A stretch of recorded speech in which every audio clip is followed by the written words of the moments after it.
અને ભાઈ મારા ખ્યાલથી ચોમાસાની અસર દરેક દુકાનદારને થતી જ હશે, કેમ કે ચોમાસામાં ઉનાળા અને શિયાળા જેવો ધંધો થાય જ નહીં.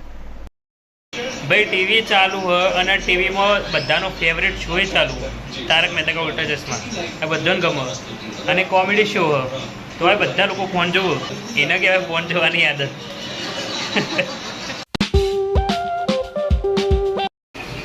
તો ગાઈઝ મમ્મી મારા માટે પાપડ તળે નાસ્તો કરવા માટે. તો જો આટલા બધા પાપડ તો તળી દીધા અને સાથે ચા અને પાપડ. અને આ પાપડ જ એવા નથી, ચાના સાથે જ ખાવાની મજા આવે, એટલે હું આ પાપડ વખતે ચા જ પીવું.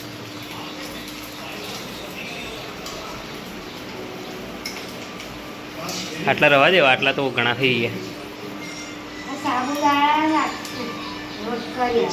સાબુદાણાના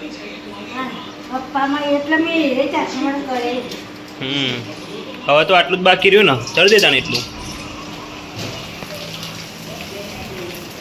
અને અહીંયા બધા ટીવી જોવા બેઠા છે. દાદી પણ સવારમાં તારક મહેતા ચાલુ થઈ જાય. માં નાસ્તો કર્યો? રૂખા સુખા જવાબ દે દિયા દાદી ને મુझे. ટીવી જોઉં ને એટલે આ રીતે જવાબ આલીને ફરી ગયો. શું કરવાનું? તો ભાઈ હું પણ ચા અને પાપડ લઈને આવી ગયો છું ટીવી જોવા માટે, બધા સાથે. દાદીને ચશ્મા નવા બનાવ્યા ને તો એ ચશ્મા પહેર્યા વગર ટીવી જોવું. ચશ્મા નહીં પહેરવાના? ચશ્મા નહીં પહેરવાના? દાદી એ જોરદાર તો ચશ્મા ઉપર ચમ રાખ્યા હતા, ચશ્મા વગર જુઓ. હા ઓ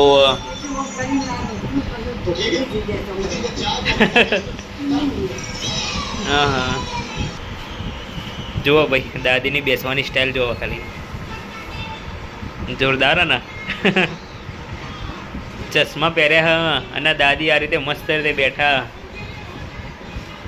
જોરદાર સ્ટાઇલમાં બેઠો તમે. એક ફોટો પાડી લઉં મસ્ત. હા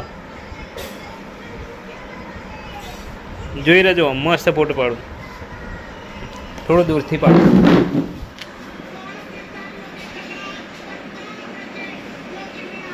હા જોરદાર.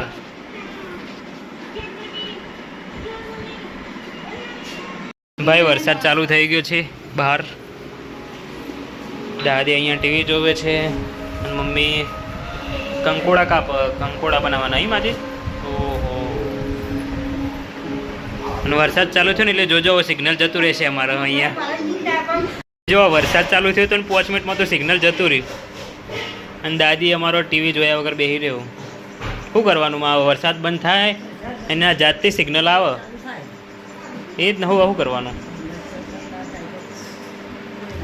હવે સિગ્નલ આવે ને ત્યાં સુધી રાહ જોવામાં. અને અંદર અત્યારે બધા કામ કરો. જો પંખો કરવો ભાઈ, જોરદાર વીજળી અને કડાકા સાથે વરસાદ થાય.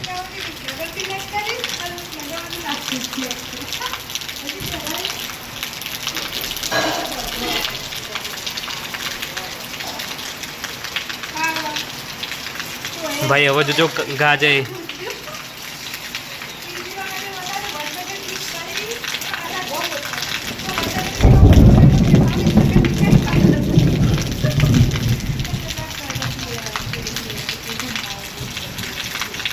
જોરદાર કાટકા પડે ભાઈ. ટીવીમાં સિગ્નલ જોયું એના પછી લાઇટે જતી રહી ઘરે, બોલો. અને વરસાદ બહાર બહુ ફૂલ પડે અને મારા ફોનમાં ચાર્જિંગ એ નહીં. હવે આપણને તો ખબર નથી લાઇટ જવાની, એના મેં ફોનમાં ચાર્જિંગ નહીં કર્યું. અને અત્યારે ઘરમાં બહુ ગરમી લાગે અને બધા બેઠા શાંતિથી. દાદી આપણા અહીંયા બેઠા, મમ્મી અહીંયા બેઠી અને મોટી બેન ત્યાં વાત કરે. ગરમી લાગે?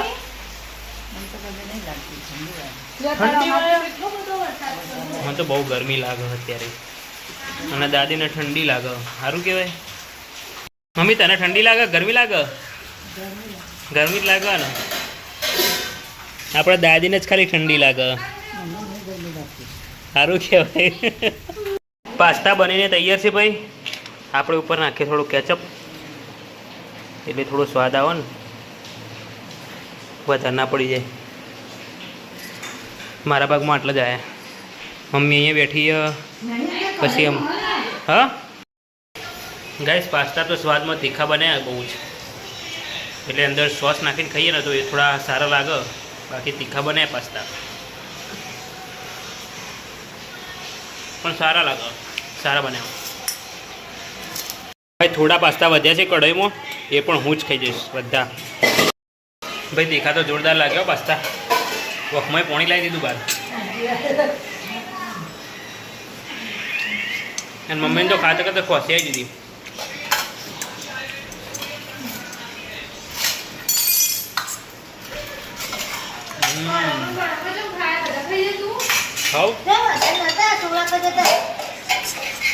બે ત્રણ પાસ્તા હતા. વાટકીમાં 5 લીધા હતા ને એમાં 2 પાસ્તા હતા.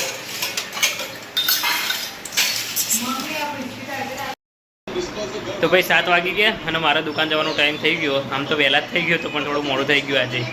તો ચલો હવે જઈએ દુકાન. અને બહાર વરસાદી બંધ થઈ ગયો અત્યારે તો ગાઈઝ અત્યારે ચાલે ચોમાસું, અને ચોમાસામાં તો લગભગ આખો દિવસ વરસાદ થાય. અને અમારા દુકાન અને ફક્ત અમારી દુકાન ઉપર જ આખું ઘર ચાલે, બરાબર. અને અત્યારે જો દુકાનમાં કેવું હોય કે ચોમાસામાં ને 50% ધંધો ઓછો થઈ જાય. એટલે અત્યારે ચોમાસામાં વરસાદની સીધી અસર થાય દુકાન ઉપર. તો અત્યારે અમારે 50% સીધો ધંધો ઓછો થઈ જાય.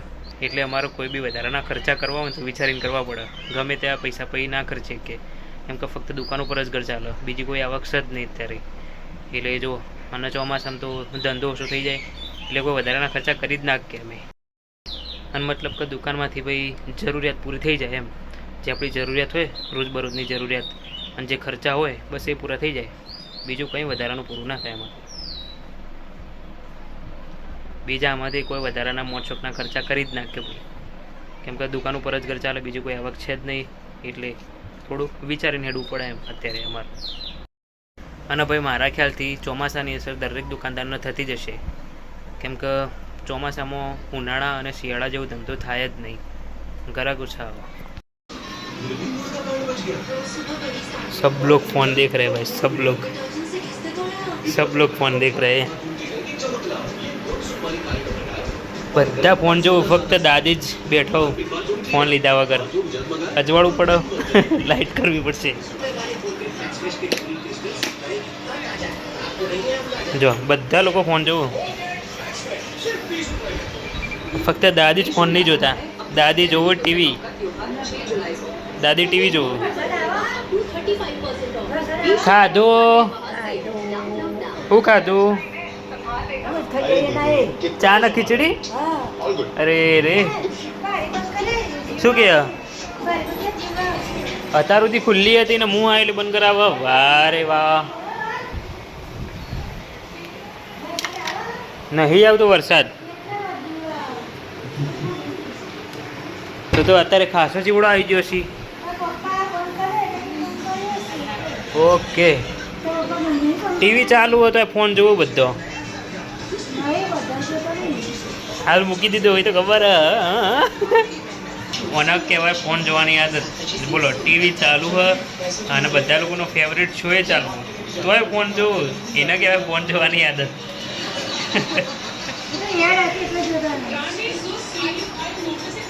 મમ્મી કેડ હતી એટલે જોતા હતા. સરસ. તો ચલો ખાવા. અને બધા મારી રાહ જોઈને બેઠા બધા લોકો. તો ચલો ખાઈ લઈએ. ગાઈઝ અત્યારે બનાવ્યું છે કંકોડાનું શાક. કંકોડા તો ભાઈ હું ખાવા બેસી ગયો અને હજુ સુધી કોઈ આવ્યું જ નહીં ખાવા. ભાઈ કોઈને આવવાનું હોય કે પછી હું બધું પૂરું કરી લઉં? બધું બતાવી દઉં? મમ્મી હવે આવી ખાવા. મારા માટે ગ્લાસ ભરતી આવી. Thank you.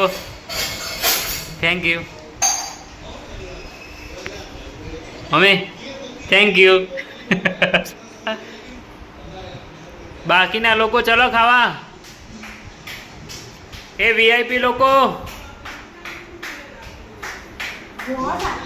Thank you. આટલું બધું લેવાય જ ને શું કરો? ભૂખ આટલી બધી લાગી એટલે મારે લેવું જ પડે ને. એ વીઆઈપી લોકો ખાવા એડો યાર. ટીવીમાં તો સિગ્નલ જતું રહ્યું ભાઈ, સરખું આવતું પણ નહીં અને સરખું જતું એ નહીં. અને દાદી અમારા ટીવી જોયા વગર બેઠા. બંધ કરી દઈએ ટીવી ત્યાં, બીજું તો હું સાચી વાત. ગાઈસ ખાઈ પીને નવરા થઈ ગયા અને કામે પતી ગયું અને ઘરમાં અત્યારે એટલી શાંતિ છે ને ભાઈ, ઘરમાં એકદમ શાંતિ છે. બધા સૂઈ ગયા અને થોડા મોડા ઉઠવાવાળા લોકો હજુ જાગ, હું પણ જાગું. દાદી સૂઈ ગયા, મમ્મીએ સૂઈ ગઈ, પપ્પાએ સૂઈ ગયા. બસ મોડા ઉઠવાવાળા અને હું પોતે જાગું હજુ સુધી. કોઈને ખોટું ના લાગી છે. તો ચલો મિત્રો, આ વ્લોગ અહીંયા સુધી રાખીએ. મળીએ નેક્સ્ટ વ્લોગમાં. જો તમને આ વ્લોગ ગમ્યો હોય તો પ્લીઝ લાઈક કરો અને જે નવા લોકો હોય એ ચેનલને સબસ્ક્રાઈબ કરો. તો ચલો મળીએ નવા વ્લોગમાં. Thank you so much for watching guys. આવજો, tata, bye bye, see you. Okay.